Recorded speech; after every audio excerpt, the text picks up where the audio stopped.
The Main Street Mall is an 8-block, mixed-use, no-car zone in the heart of downtown Memphis. This critical artery links Cook Convention Center to eateries and shopping. That was a big project in its day. It hasn't been invested in since, and it's showing some disrepair. Center City Commission President Paul Morris has hope for this Beale Street alternative. The pedestrian path houses condos, offices, retail, patio dining, museums, and street vendors. It's where people jog, bike, and walk their dogs. You can stumble upon yummy treats, an outdoor festival, or a concert on any given day. On a daily basis, Main Street Mall, this pedestrian section, has more people traveling it on a day-to-day basis than anywhere else in this county. But upon closer inspection, the edges are wearing. Memphis Mayor A.C. Wharton put out a memo in January describing the mall as crumbling and an unacceptable danger. After extensive review, the mayor also revealed that 5 city divisions and agencies have shared responsibility of the Main Street Mall, so, quote, no one has been responsible for its upkeep.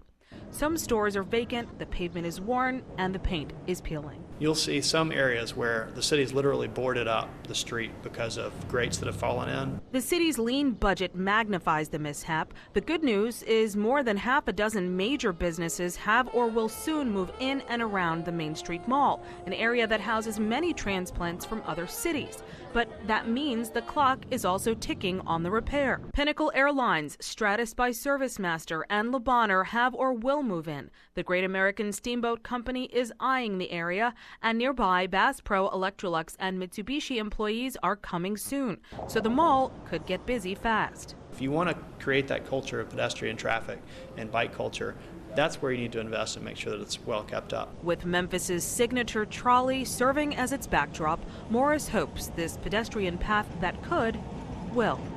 Kanji Anthony, Action News 5.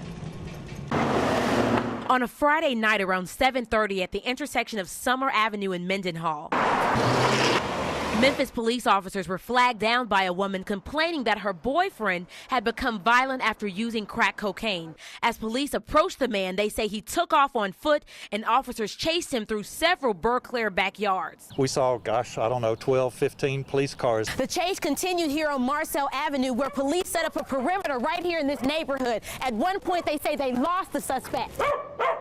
Then with police dogs, they found him here at this house behind a bush. Unloading groceries from her car and unaware that someone was hiding only feet away, this woman, who did not want to give her name, says she and the man made direct contact. He looked at me with wild, wild eyes. At that point, he tried to get in her car and get away in it. I knew he wasn't going to take the car because I had the keys in my hand.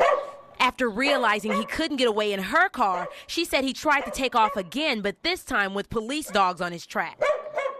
And I didn't see him again until they came out with stretcher. After a brief struggle, officers took the man into custody, but say while in custody, he became unresponsive. The ambulance came and then the fire truck came. He was later pronounced dead at a local hospital. There was no gunfire. Witnesses say they believe officers did everything by the book in apprehending a man who was avoiding arrest. He just got hold of the wrong thing or too much, and his heart couldn't handle it anymore.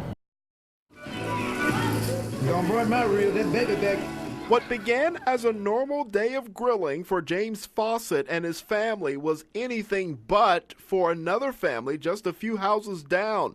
Joseph Woods is now charged with aggravated assault and possession of a deadly weapon after police say he shot his son, 19-year-old Joseph Woods Jr. I just told him to stay still.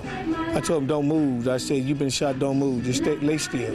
It happened around 1 o'clock in the 3000 block of Princeton. According to this affidavit of complaint, Joseph Woods Sr. and his son got into an argument. Joseph Sr. went to a shed located at the rear of the property and armed himself with a 9mm high-point firearm.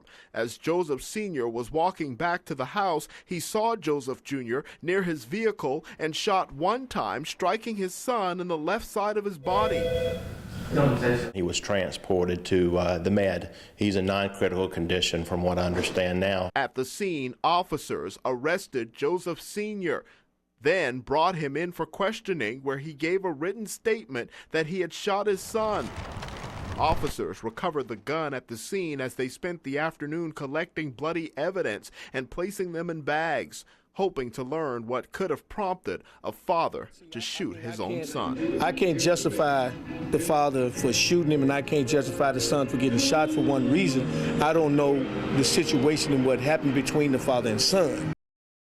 I knew something serious was going on because they had this whole street blocked off. You couldn't even go down past that light. A woman is fighting for her life after police say she was hit right here by a drunk driver near Cynthia Robertson's shop. We have a lot of pedestrians walking around, but traffic flows pretty evenly on an average day. It was just before 8 o'clock. The sun was actually just going down. When a witness told police he saw a pedestrian fly up in the air after being hit by a car. I know they had it blocked off. They wouldn't let anybody through. 58-year-old David Ackerman told police he had 2 beers 3 hours before he got behind the wheel. I really think that's sad that people will still be drinking and getting behind the car. The police say Ackerman was staggering and slurring his speech. After failing a sobriety test, Ackerman was cuffed and taken to jail for vehicular assault, DUI, reckless driving, and public intoxication. They should be held accountable for their drinks, like everything else. You should be held accountable for what you do. And if it hits someone, then you should be accountable for that. 2 hours after the accident, Ackerman was just under the legal limit. But residents of this neighborhood say it goes to show that even one too many can have serious consequences. I don't think you should drink and drive, period. Definitely get a friend, a cab, or even walk.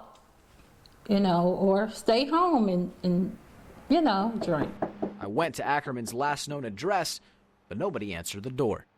We heard some loud screams and yells. Rick Ransom says what happened at his next-door neighbor's home is no surprise to him. Ransom says the home in the 100 block of Cotton Gin Road in Rossville is where a teen died after an unsupervised party Saturday night. Ransom claims the parents who owned the house were out of town and there was a wild party. Next thing he knew, a body was being carried out. It was very upsetting, obviously. The parents had driven up and they were, the mother was just beside herself. She obviously was overcome with grief, and it was very tragic. The Fayette County Sheriff's Department confirmed that investigators at the Rossville Police Department are working a death case, but they don't know the circumstances surrounding the incident or what may have caused the person to die.